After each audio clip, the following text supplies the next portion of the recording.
Hi, my name is Acharya Hargreaves, and today I'm going to show you how I model this Boeing 777-200 airline.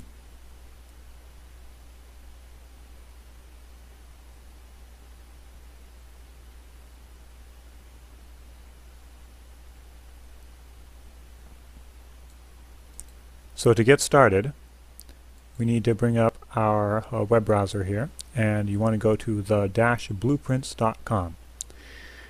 Now, this place here is a great place for getting blueprints, free blueprints. You can click on the blueprints database, and you can navigate all of these blueprints here. You can click on modern airplanes and then click on Boeing and search for your aircraft. Or a quicker way is just to type Boeing 777-200 in the search here, and then scroll down and you'll get the templates that you need. It's a good idea to sign up as a free user, because when you sign up as a free user, you're allowed to actually download larger file sizes. So click on the Boeing 777-200, and this is the template we're going to be using. It looks like a good template. So right click, click Save Image As, and then you want to navigate to your reference folder, your folder where you're going to be modeling and stuff. I've got a couple different folders in here: references, templates, videos, and then you can have like modeling and textures, so on. So go into the references and save this image as a reference. So the next thing you want to do is you want to go to this website called airliners.net. Now you can go to Google and go to Google Images and search for a Boeing 777-200, and you'll get a lot of really great images. However, this website is specifically made for viewing airline photos and such, and so it's a great resource for using for a whole bunch of reference photos. So type in Boeing 777-200, and you'll get a whole list of all these Boeing 777s.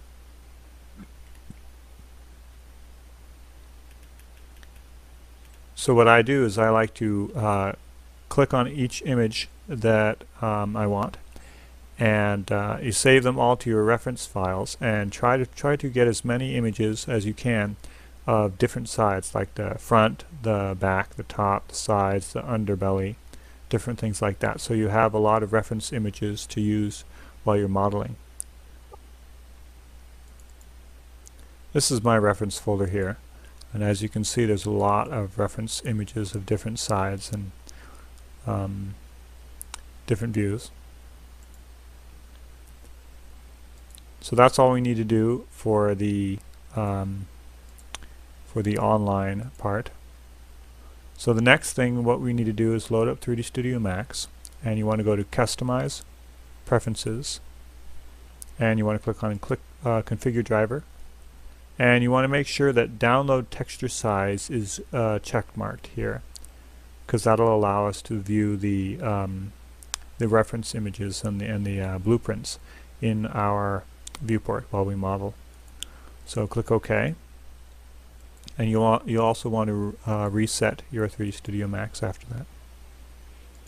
When you're ready, select a plane, change the length segs to 1 and the width segs to 1, and draw a rectangle box in your front viewport. Right click on the wireframe and choose Smooth plus Highlights. Press F4 on your keyboard, or you can choose Edge Faces right here, and you can press also G on your keyboard to get rid of the grid if you don't want the grid. Click on Material Editor, select a blank slot. We can go back to our reference directory here, and we'll select our template here, and you can drag and drop it right into your texture slot. make sure the self-illumination is all the way up to 100, and you want to make sure that this show standard map in viewport is checked, and you press assign material to selection. Okay, so now that it's in our viewport, we want to go back to our reference folder, and we're going to see how big this is. It says it's 2000 times 1426. So we need to resize this. So we're going to make the width here as 2000. 426. And now you get your scale command, and you just scale it down to a size that looks good for you. Next, what we want to do is convert this to an editable poly. So right click and convert to editable poly. And then you're going to click on edge, and we want to select both of these edges here. And then click on connect settings.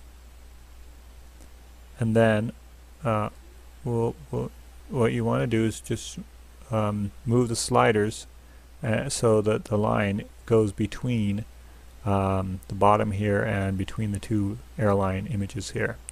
Effectively, we're just going to cut the image in half, and we'll do it to the side too. Draw a selection box around all these lines, click on connect, and draw a line between these two. Next, what you want to do is select polygon and delete that polygon. Take this polygon and detach it from the rest of this polygon. Detach. And then what we want to do is go to the hierarchy panel, select effect pivot only, and then click center to object, and center to object for each of these displays. So now that we have 3 cutouts, what we need to do is we need to arrange these in the proper order. So this one here is going to be, you select your rotate command, and this is going to be like flat like this, and this one is going to be probably like that, facing that one, and this is just going to be like this. It's going to be over here on this side here. So it's going to be something kind of like that. So I'm going to load up one that I've previously made already. So this is what it should look like. When you arrange them all properly, you should have the front of the airplane there, side of the airplane, and on the bottom of the airplane here. When you're all ready with that, what you need to do is you need to select all of your planes, right click, select object properties, and then you want to uncheck frozen in gray. So that's usually checked, so just uncheck that. And then you want to check back facing call. Click OK. And what this does is it allows you to see through the images when you go behind them. So while you're working on your model, you can actually see different sides of your model without the images blocking your view. And then what we can do is we can just freeze the selection, so that when we're modeling, we don't click on any of these images and move them around. And then what we can do is save this. So let's save this in our folders. And that's it for the first part of this tutorial.